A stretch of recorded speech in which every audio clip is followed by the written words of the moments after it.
శ్రీ గురు చరిత్ర అధ్యాయం 6. ఓం శ్రీ గణేశాయ నమః. ఓం శ్రీ సరస్వత్యై నమః. ఓం శ్రీ గురుభ్యో నమః. సూక్ష్మరూపి అయిన జీవుడు మాతృగర్భంలో ప్రవేశించి తల్లి శరీరం చేత సంపాదించబడిన అన్నరసంతో తన దేహం నిర్మిస్తాడు. తర్వాత దానిని కేంద్రంగా తీసుకొని తన జీవనాన్ని సాగిస్తాడు. అలానే కేవలం చైతన్య స్వరూపుడైన పురుషుడు ప్రకృతి సహాయంతో ఈ సృష్టి రచన చేస్తాడు. అలా ఏర్పడిన మానవ దేహంలోని కొన్ని కీలక స్థానాలలో ప్రాణశక్తి ప్రత్యేకంగా కేంద్రీకృతమై ఉన్నట్లే ఈ భూమి మీద కూడా కొన్ని క్షేత్రాలు ప్రత్యేకమైన ఆధ్యాత్మిక శక్తి కేంద్రాలుగా ఏర్పడతాయి. వాటిని పుణ్యక్షేత్రాలు అంటాము. ఆయా శరీర కేంద్రాలలో రక్త కణాల ద్వారా శరీరగత ధాతువులన్నీ వాటి మాలిన్యాన్ని పరిత్యజించి పవిత్రమైనట్లు భూమి మీద మానవాళి కూడా ఆ క్షేత్రాలను దర్శించి పవిత్రులవుతారు. నిరంతరం ఇట్టి క్రియ జరగటం వలన శరీరగత కేంద్రాలు కాలగతిని అనుసరించి మిగిలిన శరీరం అంతటిలాగే శిథిలమవుతూ ప్రాణశక్తి చేత మరలా పునరుజ్జీవనం చేయబడుతుంటాయి. అలానే అసంఖ్యాకులైన మానవులను ఆధ్యాత్మికంగా పరిశుద్ధం చేసే పుణ్యక్షేత్రాలు కూడా కాలగతిలో మలినమవుతాయి. అప్పుడు సిద్ధపురుషులు వాటిని దర్శించి పునరుజ్జీవనం చేస్తారు. తీర్థ కుర్వంతి తీర్థాన్ని తీర్థత్వాన్ని పునః ప్రతిష్ఠిస్తారు అని శాస్త్రాలు చెబుతాయి. అలానే శ్రీ పాదస్వామి చేత పవిత్రం చేయబడిన ఒక క్షేత్రం గురించి ఈ అధ్యాయం చెబుతుంది. అటువంటి క్షేత్రం దర్శించినప్పుడు దానిని పునరుద్ధరించిన శ్రీ పాదస్వామి యొక్క లీలను ఆ క్షేత్రవాసాన్ని స్మరించాలి. అటువంటి అవతార పురుషులు ఈ క్షేత్రంలో కొద్ది కాలం ఉన్నా అటు తర్వాత సూక్ష్మ రూపంలో వారెల్లప్పుడూ అక్కడ ఉంటారని గుర్తుంచుకోవాలి. 6-7 అధ్యాయాలు ఈ విషయాన్నే వివరించాయి. కథారంభము. నామధారకుడు ఇలా అన్నాడు: కాశీ, బదరి, కేదారం వంటి క్షేత్రాలు ప్రసిద్ధమైనందువలన శ్రీ పాదస్వామి అక్కడకు వెళ్ళారు.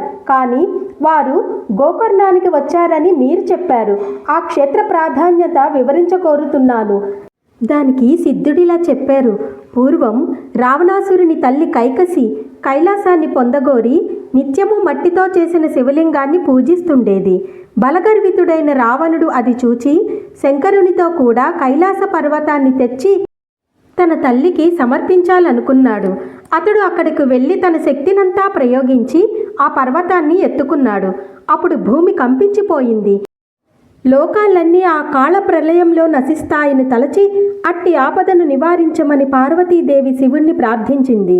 శివుడు రావణుణ్ణి కైలాస పర్వతం కింద అణిగిపోయేటట్లు త్రొక్కాడు. అప్పుడు రావణుడు ప్రాణాపాయంలో పడి దీనాతి దీనంగా శంకరుణ్ణి ధ్యానించాడు. కరుణా సముద్రుడైన కైలాసపతి అతని ధ్యానానికి ప్రసన్నుడై రావణుణ్ణి లేవనెత్తాడు. అప్పుడు రావణుడు రాగయుక్తంగా సుస్వరంగా మధురగానం చేశాడు. మనోహరమైన అతని గానానికి ప్రీతి చెందిన శంకరుడు అతనిని వరం కోరుకోమన్నాడు. అప్పుడు ఆ రాక్షసుడు: దేవా, బంగారంతో చేయబడిన నా లంకాపురం వంటిది ఇంకెవరికీ లభించేది కాదు. సాక్షాత్తు లక్ష్మీదేవియే నాకు దాసి, చతుర్ముఖుడైన బ్రహ్మే నా జ్యోతిష్కుడు, యమధర్మరాజు నా సేవకుడు, సర్వదేవతలు నా పరిచారకులు. అటువంటి నాకు ఎక్కడా ఏదీ దుర్లభం కాదు. ఇప్పుడు నా తల్లి కోరిక ప్రకారం కైలాస పర్వతాన్ని తీసుకుపోదామని వచ్చాను. శంకరా, నీవు వరమియ్యదలుచుకుంటే నేను ఈ కైలాసాన్ని నీతో సహా లంకకు తీసుకుపోయేలా అనుగ్రహించు అని కోరాడు. అప్పుడు కైలాసపతి: రావణ, ఈ కైలాస పర్వతంతో ఏమి సాధిస్తావు? దానిని మించిన నా ఆత్మలింగం ప్రసాదిస్తాను. దీని వలన నీవు నా అంతటి వాడవవుతావు. నీ లంకానగరమే కైలాసమంతటి శ్రేష్టమవుతుంది అని అతనికి ఆత్మలింగం అనుగ్రహిస్తాడు. దానిని తీసుకుని సంతోషంతో రావణుడు లంకకు బయలుదేరాడు. ఇదంతా చూచిన నారదుడు ఈ వృత్తాంతం బ్రహ్మకు, విష్ణువుకు విన్నవించాడు. ఆ ముగ్గురు శివుని దగ్గరికి వెళ్ళి: ఎంత పని చేశావు? రావణుడికి ఆత్మలింగం ఎందుకు ఇచ్చావు?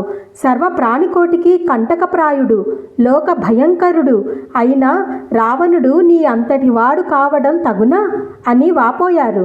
అప్పుడు శంకరుడు: అతని గానానికి పరవశించి ఆత్మలింగం ఇచ్చాను. వాడిప్పటికింకా లంకకి చేరి ఉండడు, ఉపాయం ఆలోచించు అని విష్ణువుతో చెప్పాడు. అది విని శ్రీహరి దుర్మార్గుణ్ణి మోసంతోనే జయించి ఎలాగైనా ఆత్మలింగాన్ని చేజిక్కించుకోమని నారదుణ్ణి, గణపతిని ప్రేరేపించాడు.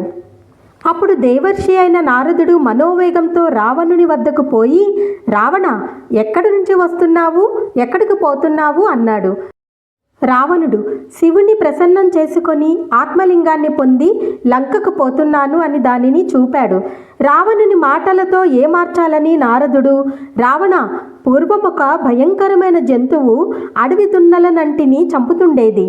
త్రిమూర్తులు దానిని వేటాడి సంహరించి దాని కొమ్ములలో నుండి తలా ఒక లింగము తీసుకొన్నారు. ఆ లింగాలనే వారు తమ ఆత్మలింగాలుగా భావించారు. ఈ లింగం సత్సంబంధమైనదే కాబోలు. ఈ శివలింగం ఎంతో పవిత్రమైనది, సాక్షాత్తు శివ సాయుధ్యం ప్రసాదింపగలదు అని దాని ప్రభావం వివరించబోయాడు. రావణుడు, మహర్షి, దీని ప్రభావం వినడానికి నాకు ఇప్పుడు తీరిక లేదు, తొందరగా వెళ్ళాలి అన్నాడు. ఆ దేవర్షి, రావణ, సంధ్యా సమయం దాటిపోతున్నదే, నీవెలా వెళతావు అని అక్కడే కూర్చున్నాడు. ఇంతలో ఒక బ్రహ్మచారి వేషంలో గణపతి అక్కడికి వచ్చాడు. అతనిని చూచి రావణుడు, నీవెవరు, ఎవరి పిల్లవాడవు, ఎక్కడికి పోతున్నావు అని అడిగాడు. ఆ బ్రహ్మచారి, నేను ఉమాశంకరుల పుత్రుణ్ణి, నన్ను పోనివ్వు, నిన్ను చూస్తేనే నాకు భయమేస్తోంది అన్నాడు. అప్పుడు రావణుడు, ఓ బ్రహ్మచారి, నేను సంధ్య వార్చుకొని వచ్చే వరకు ఈ శివలింగాన్ని పట్టుకో, నాకు ఈ సహాయం చేస్తే నీకు సువర్ణమయమైన నా లంకాపట్టణం చూపిస్తాను, నీకు ఇష్టమైతే అక్కడే హాయిగా ఉండవచ్చు అన్నాడు. ఆ వటువు, అమ్మో, ఇంత బరువైన శివలింగాన్ని నేనంతసేపు మోయగలనా? అయినా రాక్షస నివాసం చేత భయంకరమైన ఆ లంకాపురికి నేను రాను బాబు అన్నాడు. రావణుడు ఆ బ్రహ్మచారిని ప్రాధేయపడి శివుడిచ్చిన ఆత్మలింగాన్ని అతని చేతిలో పెట్టి సంధ్యోపాసనకే సమీపంలోని సముద్రం వద్దకు బయలుదేరాడు.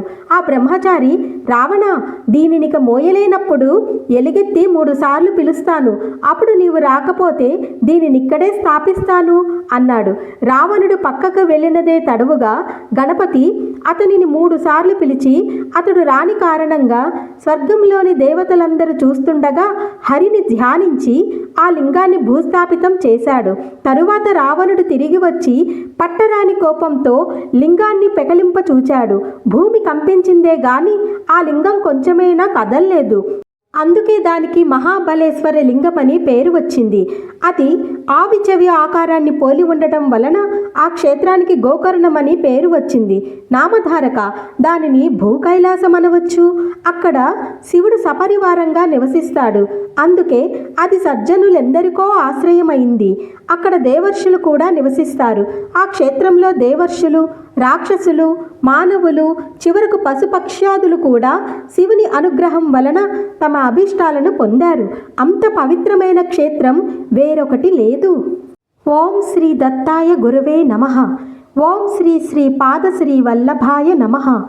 ఓం శ్రీ నృసింహ సరస్వత్యై నమః. 6వ అధ్యాయం సమాప్తం. దత్తాత్రేయ త్రిమూర్తి రూప త్రిభువన లోక రక్షక